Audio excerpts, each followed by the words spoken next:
Hello y'all, I'm out here in my garden again this morning working on my tomato plants.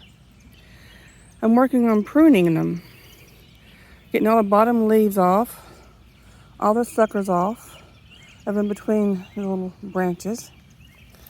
I'll show you. I've already got almost all of them done before I was. I probably should have showed y'all in video, but I'll show you here a little bit. I don't know if you can see the little branch that's trying to grow between these two. The main branch and one up here is called a little sucker. And you want to try to make sure you get all the suckers. I've already gotten off the ones between here. I got the bottom branches off because they were touching the soil. I'll get this little top sucker off. I haven't done it yet. So all the ones are off from touching the soil so they won't bring in disease or cause any problems. And all the suckers are off that I can see. And I've done all of them to all the rest of these.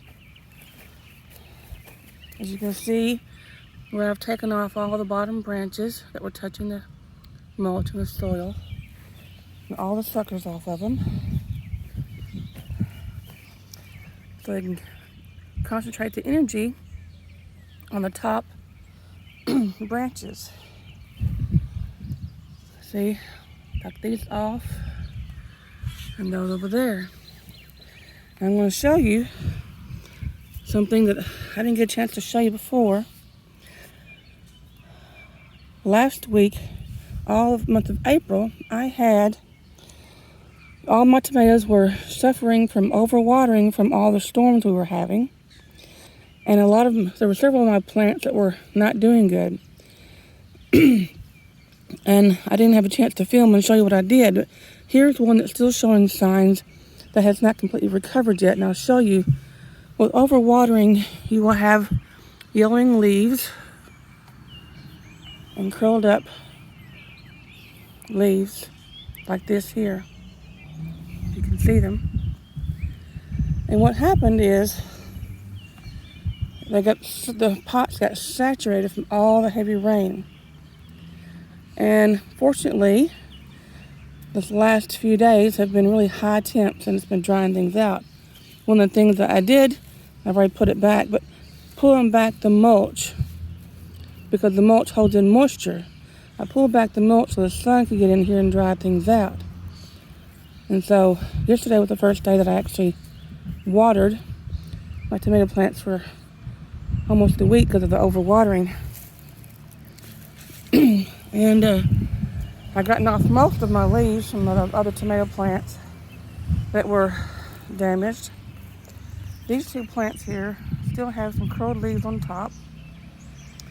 And some of it could be also from the high temps we've had these last several days.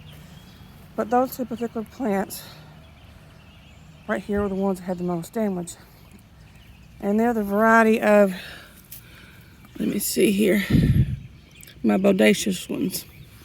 For some reason, the variety of bodacious is not as rain and heat tolerant as the other ones that I have.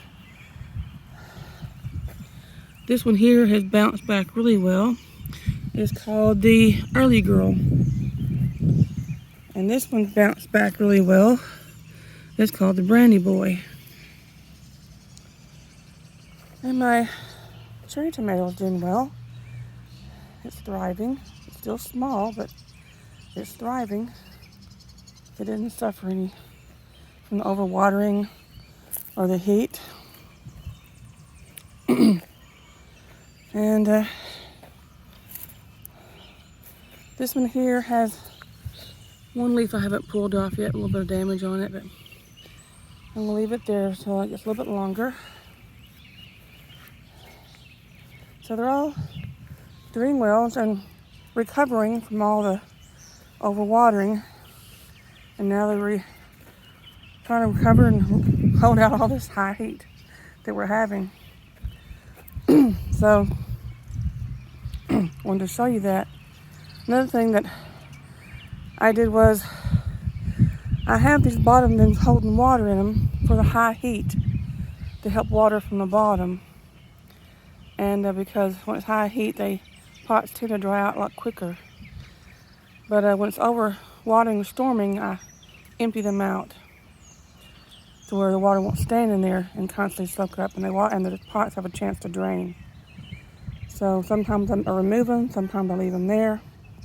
That's another thing that I do in trying to help balance out the watering, depending on if I need it more or I need to let it dry out more. But that's what's going on about tomato plants. Thought I'd share that with you. So far, so good. And we will see y'all later on. It's just a little update on my tomato plants. Talk to y'all later.